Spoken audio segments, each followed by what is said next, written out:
Ever since I started Amazon over 2 years ago, barcodes to this day still remains a problem area for beginners. UPC, FNSKU, GTIN, what barcodes do you need? How many? And where do you buy them from? Well, if you've been following my channel, you've probably seen several videos I've made on this topic. Most of them are actually top videos on YouTube if you search for Amazon UPC barcodes.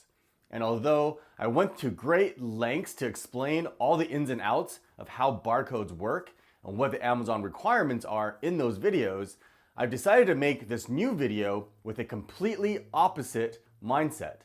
In this video, without going into any detail on barcodes, how they work, or what the Amazon requirements are, I'm going to show you with a super simple flowchart that I made that you can follow that will quickly and easily tell you what barcodes you need and how many, so that you can get started selling your Amazon products right away.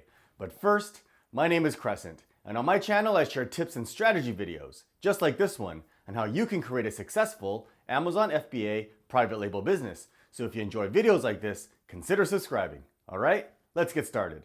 Okay, so like I said, without having to know anything about barcodes or what the Amazon requirements are, you can follow this flowchart and just follow along answering a few questions.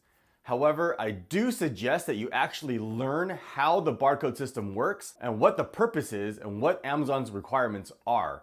I'll leave links to videos on this in the video description below. Alright, so starting from the top, all you need to do is follow the flowchart by answering a few questions. So the very first one is, how are you selling? So let's go down the FBM path first. So let's just say you're selling an FBM product. The next question you're going to have to answer is, does the product that you want to sell already exist on the Amazon marketplace? Okay, now if it doesn't, then you're going to have to create a new listing for that product. So you would answer no, and then is your product a bundle? Either yes or no. And you'll notice here that it doesn't matter whether it's a yes or a no, they both lead to the next question, because as far as barcodes are concerned, it doesn't matter if you're selling a bundle or not. Okay? Now, do you have any variations? Meaning, is there a different size or a different color, or if you have different bundling options? Okay? Now, if you don't have any variations, well, you only need one UPC barcode, okay? And that's required for you to create that initial listing. You won't need any FNSKUs, which is the Amazon barcode, okay? Now, if you answer yes, you're gonna follow this arrow to this box here, and it says you'll need a separate UPC barcode for each variation. What that means is, for example, if you have two sizes, a large and a small, you'll need a new UPC code for each size, one for the large and one for the small. Now, if you have different sizes and colors, for example, you can see here, if you have two colors in 3 different sizes, that's 6 different options that you're offering, 6 different variations. So you need 6 individual UPC barcodes, one for each size and color combination. Now, if we scroll back up, if we come back over here and you're doing FBM, does your product already exist on Amazon? If it does, then you don't need a UPC barcode or FNSKU. Okay? What this means is someone else has already created this parent listing. So all you need to do is sell your product under that listing. And now if we go down this FBA path, which is what I recommend you do for private label, we can follow the arrow over to this side, and it's going to ask you to choose whether you're doing arbitrage or private label. Now, what arbitrage means is you're buying products from a retail store like Target or Walmart, and you're reselling them through Amazon's FBA service. So if that's the case, we're going to follow it over here, and it's going to ask that same question.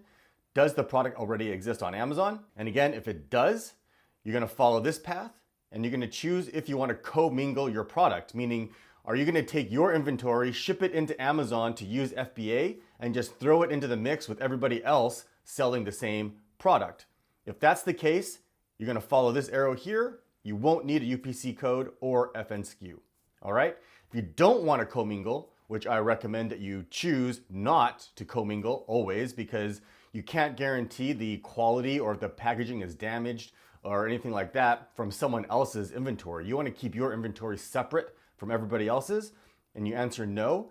In that case, you're going to need to generate the FNSKU label and label each one of your units that you're sending into Amazon to keep them separate from everybody else's. That way you can control the quality of your own units. Now, if we go back to this option box here, if we choose private label, it's going to ask you again, is it a bundle? And again, yes or no, it doesn't matter. They both lead to this box here.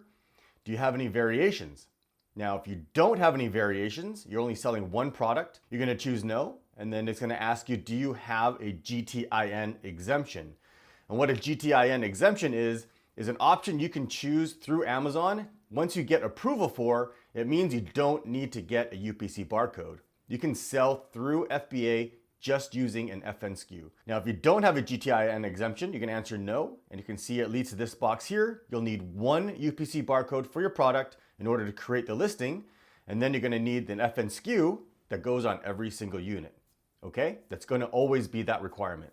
Now, I do have a video if you want to learn how to get a GTIN exemption, and I'll leave a link to it in the video description below. Now, if you did get a GTIN exemption, you can answer yes, and you can see here that it doesn't say you need a UPC barcode. All you need is the FNSKU because the GTIN exempts you from having to get the UPC barcode. All right, moving on. So if you come over here, if you do have a variation, you're going to come down to this box here. Again, it's going to ask you if you have a GTIN exemption. And if you do not, you're going to follow this arrow over here. And just like before, you'll need a separate UPC barcode for each variation. So once again, if you have two sizes, like a small and a large, you'll need two UPC barcodes, one for the large, one for the small.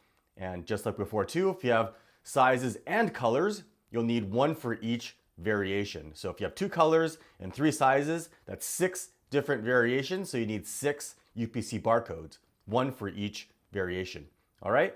And then you'll also need to generate the FNSKU for each variation. So if you have 6 variations, you'll get 6 FNSKUs, each one representing each variation. And that FNSKU needs to go on each unit. All right. Now, if you do have a GTIN exemption, you're going to follow this yes arrow here, and it's going to skip this one. You don't need the UPC barcodes because the exemption, again, allows you to not have to get a UPC barcode. So you answer yes, and all you need to do is put the FNSKU on each unit.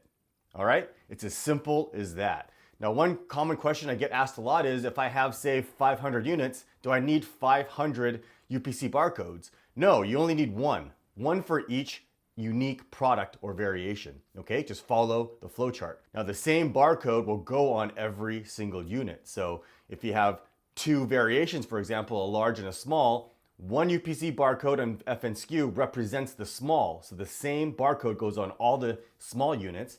And then another UPC FNSKU barcode represents the larges. And that barcode, the same one, goes on each unit for the larges. Okay?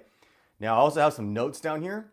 And you can see here it says, UPC barcodes are automatically converted to an FNSKU barcode when you create your listing. All right, and you can go through that process when you create the listing. Now, I do have a video on how to create a listing that goes through this, and I'll leave a link to that as well in the video description. And you can print or download the FNSKU by choosing the Print Item Labels option in Seller Central, Manage Inventory, and then clicking the arrow on the Edit button. All right. The listing must be set to Fulfilled by Amazon in order to get the print or download option for the FNSKU. Now, a common issue is you can't find this Print Item Labels option, and that's because you haven't set your listing to Fulfill by Amazon. And lastly, UPC and FNSKU barcodes must go on the outermost packaging. And that has to do with people asking all the time, does the barcode go on every single item inside a bundle, for example? So if you have a bundle with 3 things inside it, it doesn't matter how many things you have inside, the barcode doesn't go on the items inside. There's no way to scan them. They're inside the box, right? The barcode needs to go on the outermost package, so if someone were to pick it up, they can scan it easily. Okay? 1 barcode per unit. And that's it. It's really that simple. I'll post a link in the video description below so you can download this flowchart. All right? If you found this helpful, drop a yes in the comments. And of course, if you have any questions, post them below as well. I answer every single one of them. And if you're looking for more info about barcodes, check out these videos here. All right? Thanks for watching. If you found value in this video, you know what to do. Hit that like button, leave a comment, and subscribe. And make sure you click that bell icon to turn on notifications so you never miss a video. There's also a link in the description below to our community forums, which you should totally join. And as always, thanks for watching.